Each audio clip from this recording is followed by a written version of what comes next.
यानंतर रमेश अप्पा आपल्याला मार्गदर्शन करून 2 शब्द बोलतील।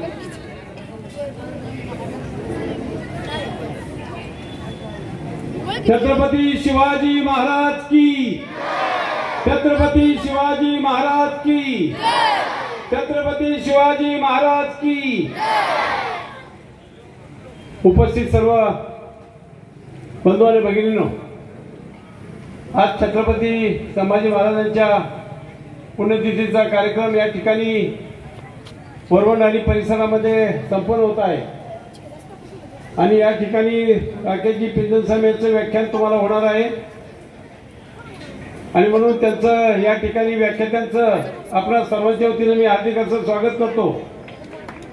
व्यासपीठावरील सर्वच मान्यवर मंडळी, मोठ्या संख्येनं असलेले आमचे विद्यार्थी मित्र, उपस्थित सर्व बंधू आणि भगिनींनो, छत्रपती शिवाजी महाराज यांनी या संपूर्ण जगाला एक आगळा आचार विचार दिलेला आहे आणि म्हणून त्यांच्या स्मृतीला अभिवादन करून आज छत्रपती संभाजी महाराजांची पुण्यतिथी या ठिकाणी संपन्न होत आहे आणि त्यानिमित्तानं आज आरोग्य शिबिर या ठिकाणी आयोजित केलेलं आहे।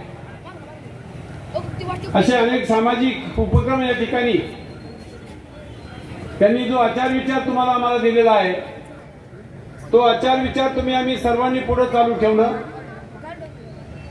तो घराघरापर्यंत माणसापर्यंत पोहोचवणं की छत्रपती शिवाजी महाराज कसे होते, त्यांनी त्यांच्या आयुष्यात काय केलंय, छत्रपती संभाजी महाराज कसे होते, त्यांनी त्यांच्या आयुष्यामध्ये काय काय केलं, हा इतिहास वर्षानुवर्ष आज चालत आलेला आहे आणि पुढच्या पिढ्यानपिढ्या तो चालला पाहिजे।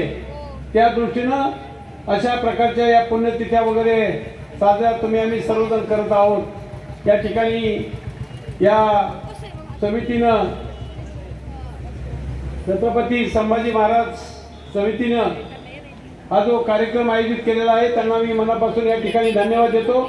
अतिशय चांगला आणि स्तुत्य कार्यक्रम या ठिकाणी आयोजित केलेला आहे आणि म्हणून या पुण्यतिथीच्या निमित्तानं फक्त संभाजी महाराजांचे जे आचार विचार आपण गेली अनेक वर्ष पिढ्यानपिढ्या चालत आलेले आहेत ते या पुढच्या काळातही चालवण्याचं काम खऱ्या अर्थानं तुम्ही सर्वांनी करावं। या पुण्यतिथीच्या निमित्तानं मी आपल्या सर्वांना मनापासूनच्या या ठिकाणी हार्दिक हार्दिक शुभेच्छा व्यक्त करतो आणि मी माझे 2 शब्द संपवतो। जय हिंद, जय महाराष्ट्र, जय छत्रपती।